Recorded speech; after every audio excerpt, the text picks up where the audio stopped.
Hey guys, welcome back to the channel. Techno Talks here. So in today's video, I'm going to be unboxing the Samsung Galaxy Z Flip 3 5G. So this phone was just released around 2 weeks ago now, and I finally got mine, and it's taken a little while because apparently Samsung had some issues with production. A lot of people are buying it, so the demand is high, and they weren't really able to ship it out to everyone on time. So I actually did get mine 2 days earlier, but I could have gotten it earlier if I just ordered a tad bit earlier. However, that's not an issue now. I have it in front of me, and let's go ahead and do an unboxing and review of this phone. So first up, let's check out this box real quick. The box looks very similar to the ones before. It has the Z on top of it in the front, but this time they actually have the color pattern of whichever color you got, I believe. So I got cream, and I guess this is what the cream color actually looks like on the phone. So we'll have to see and check it out once we actually take the phone out of the box. We also have Galaxy Z Flip 3 right there. It's written on the very bottom. And as I said, this 5G just shouldn't be a thing anymore, honestly, because every phone, even budget phones, have 5G, and it's not really that big of a deal anymore. So the left side, the right side says Samsung. The back of it just gives you some information. So package contains Samsung Galaxy Z Flip 3, USB cable, quick start guide, terms and conditions, all that stuff. And then it also gives you the amount of storage, I believe, somewhere around there. The left side says Galaxy Z Flip 3, again in the cream color. And that's basically about it. So let's go ahead and open this box up real quick. There's two sides with stickers. Boom, boom, just like that. And let's go ahead and drop the phone down. Let's take this off.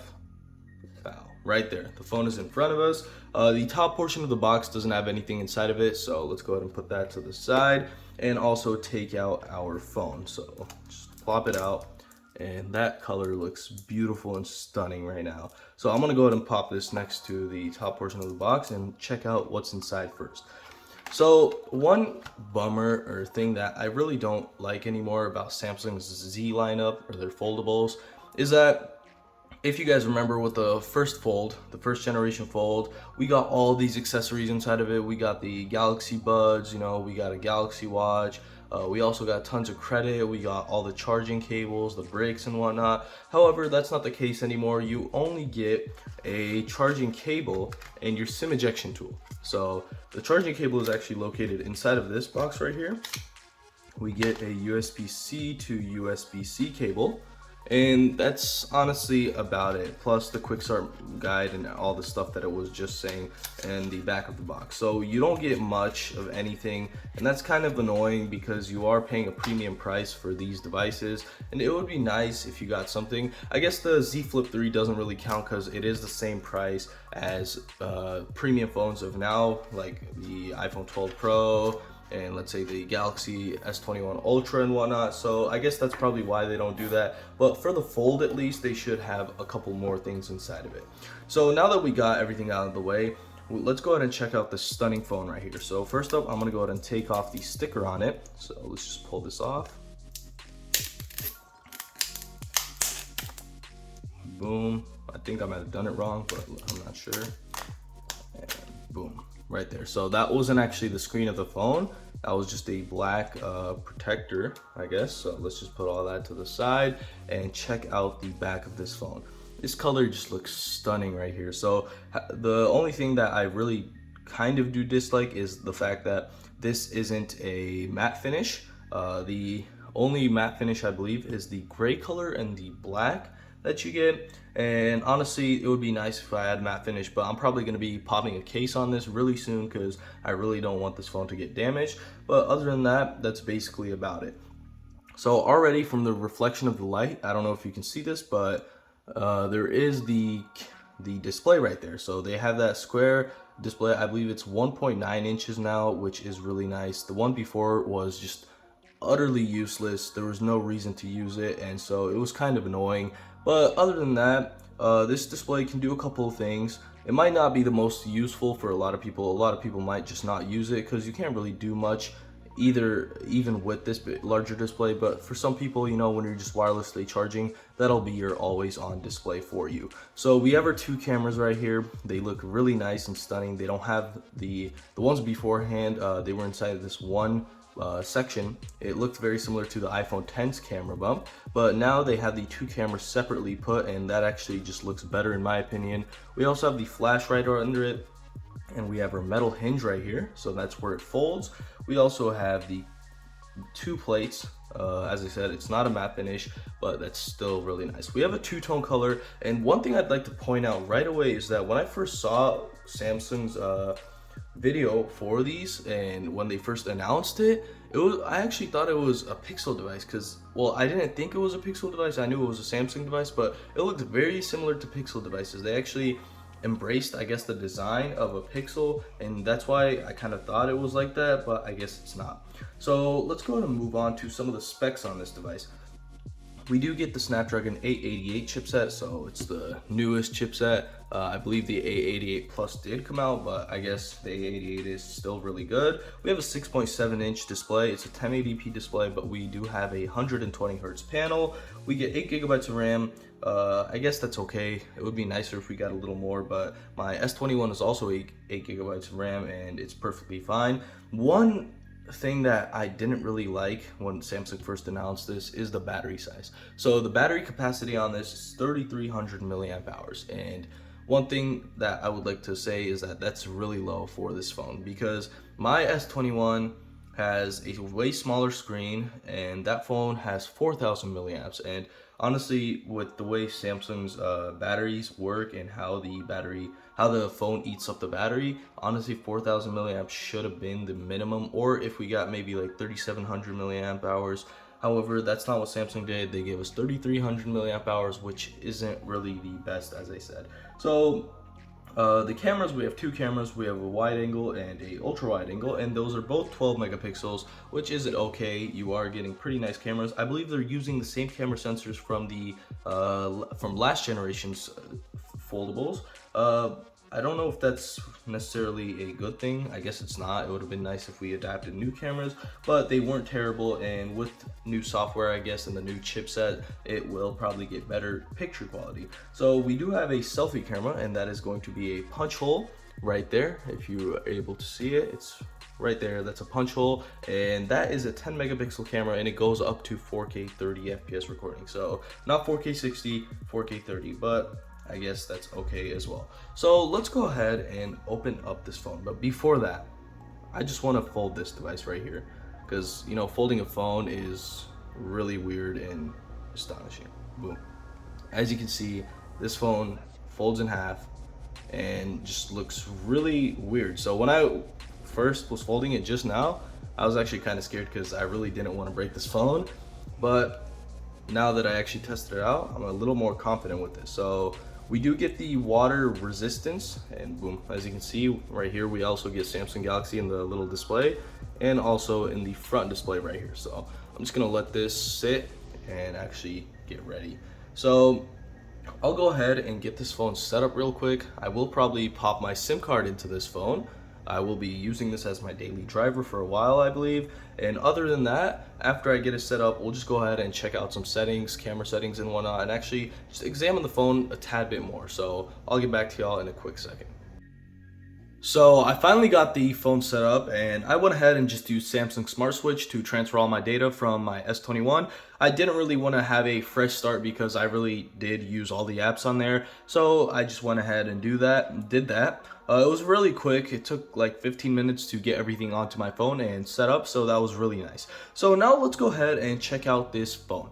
So right here we have our cover screen display, and we can do a couple things on here. So it can be our always on display if we choose to have it always on. It shows us the date, it shows us our battery percentage, and when you're charging wirelessly, it also gives you the charging information. We also have our music section, we have an alarm section, we have our voice recorder, we have our timer, and we can also add a whole bunch of other widgets. So that's really nice to know. You can actually customize this and have a lot of things to do on here. So next up, we can see that the color of the time right here is actually very similar to the phone's color, so I guess it automatically chooses that color based on the color design that you got of your phone.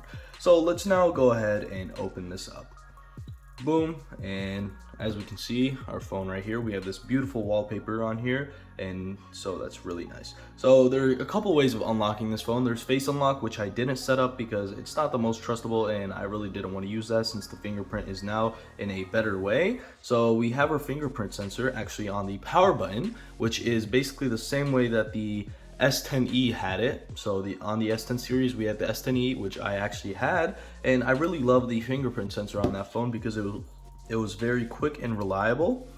So other than that, let's go ahead and check out some other settings. So we have all the same security settings. So our pattern, our unlock settings are all the same. We have our fingerprint, we have our face unlock, and we also have our pin, pattern, and password. So I have a pin set up with a fingerprint right now, but other than that, there isn't anything else to know. So when I'm scrolling, I can actually notice this. I want to point this out real quick, is that I can actually notice the what's it called, the little bump in the middle where the phone actually folds, so where the hinge is, and I guess you can get used to it. It's not really too annoying, and so that's actually okay. I won't really notice it when I'm actually using the phone during the day, but sometimes when I'm actually scrolling, just like now, it was a little annoying. The display actually feels a little different, so it's not, it does have that screen protector on there, but it's already like a plasticky film that they're using for the screen because it actually folds, and so that's why it actually has a different feeling when compared to a normal display. So let's go ahead and check out some settings. First up, I'd like to go into display. Display settings, we have our dark mode on. I'm gonna go ahead and do light mode for y'all. I guess you can see it better on the screen. Let's go ahead and see. Actually, I could keep dark mode on. We have our dark mode settings, so we can do turn on as scheduled, which will actually do sunset to sunrise, or we can have a custom setting, but I'm gonna go ahead and turn that off and turn on dark mode. We have our brightness settings. We have adaptive brightness, which I will be keeping on. We have our motion smoothness, so this screen is 120 Hertz, and you will actually be getting this adaptive display, which is the one that is included on the S21 series. So it'll drop the refresh rate when you're not using it, when the app, I guess, doesn't support it, and when you are, it'll bring it up. So let's go ahead and keep that on adaptive. That's actually nice. It's a way that you can actually save battery as well. We have our eye comfort shield, and what this enables is to basically shift the colors, the light colors, to lighter and warmer colors when using it at different times, and it also can check it from the camera. So based on your lighting conditions, it'll actually change that. So I will keep this on because I do use it a lot. Next up, we have our screen mode, which we have natural and we have vivid. I'm gonna keep it on natural for now. I really love vivid, but you know, for the past couple of weeks, I've actually been using natural instead of vivid on my S21 as well, so natural's been pretty nice with me. We have our font size and style, so we can actually change that. We can make it bigger. I'm gonna go ahead and keep it on the default size. We can also have bold fonts, which let's turn on.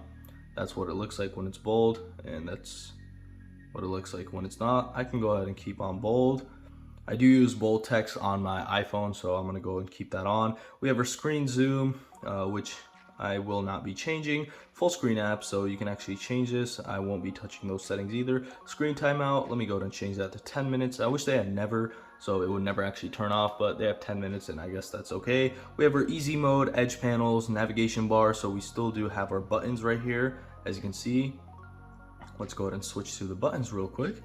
And we have our touch sensitivity, increase the touch sensitivity of the screen for use with screen protector. So I do have a screen protector that Samsung has actually given, with a plastic one, and so I will be keeping it on. But if you don't, you really don't need to have that. Accidental touch protection and all that, side key, language, all that stuff, so our screensaver. So let's go ahead and go back real quick and check out some other things. So our display, we have our wallpapers right there. We also have our, one second. So battery and device care. So I'm gonna go ahead and turn this on.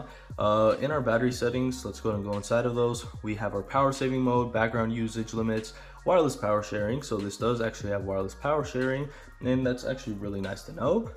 We can either put it like this when it's flat down, or we can actually just close it off, close it down into its clamshell mode, and actually turn it on. I will go ahead and show you guys that real quick. So let me grab my iPhone right here. And let's go ahead and turn this on.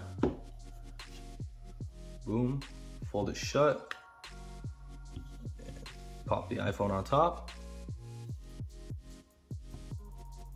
boom. That's it. So you can go ahead and charge your wireless earbuds. I actually have my Samsung Galaxy Buds here as well, so I will be dropping these on.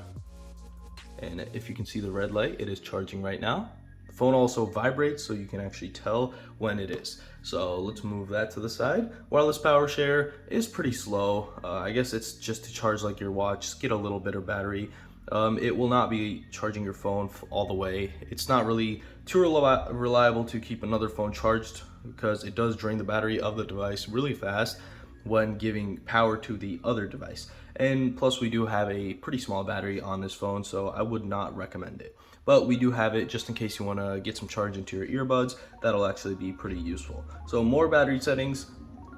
We have adaptive battery, which will limit battery usage for apps that you don't use often. So it'll actually take a couple days for that to adapt to your usage, your pattern of how you use the phone. And so just give it a couple days and you'll actually get better battery life over the next 2 days.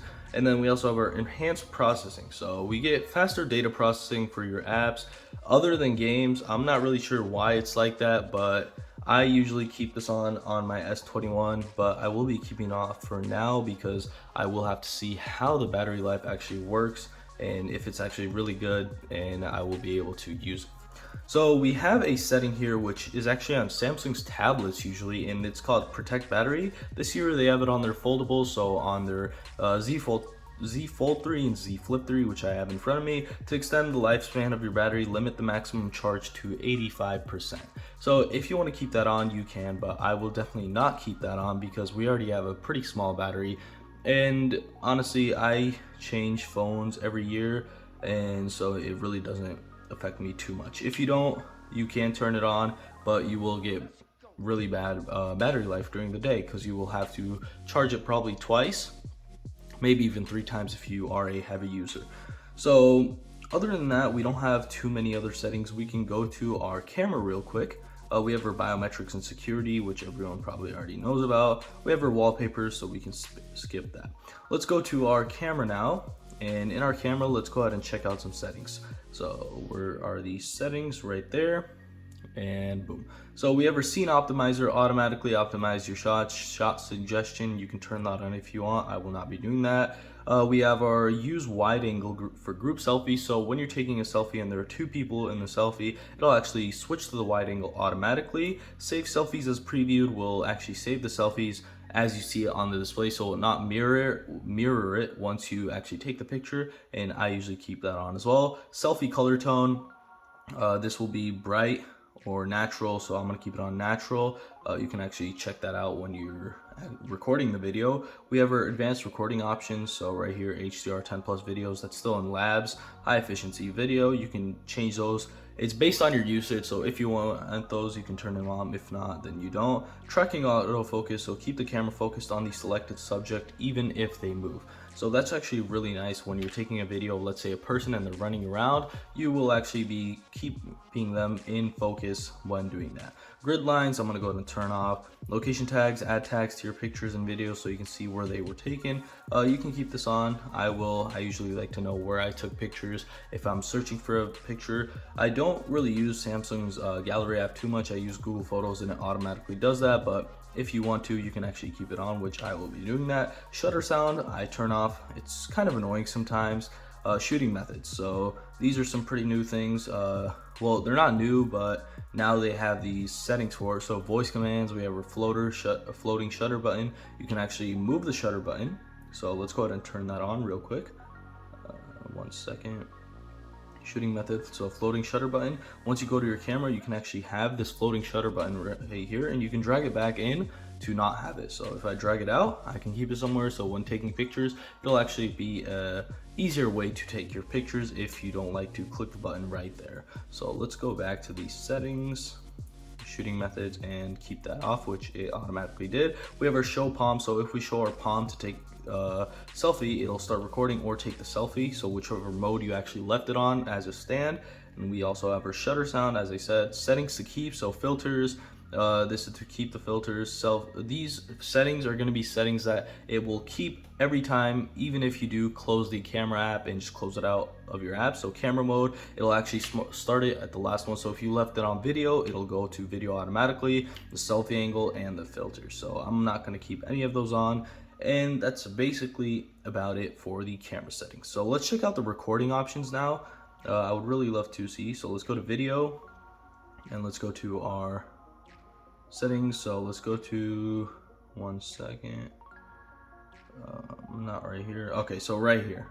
So we have a couple settings right here. As you can see, we have our 4K 60, which I will keep on. We have our full HD, full HD 30, full HD 60, and then we have our HD 30, UHD 30, UHD 60. So UHD is going to be your 4K, and I will be keeping that on. We also have this right here, so auto framing. The zoom will automatically adjust as people move around, enter, or leave the frame. So this is actually this is new with the Samsung UI on the Z Flip and the Z Fold. So I will actually be testing these out, and I will be talking about this in my videos further on once I actually start using the phone. So our selfie camera actually records in full HD 30 or UHD 60, so that's really nice to know. We get 4K 60 on the selfie camera as well.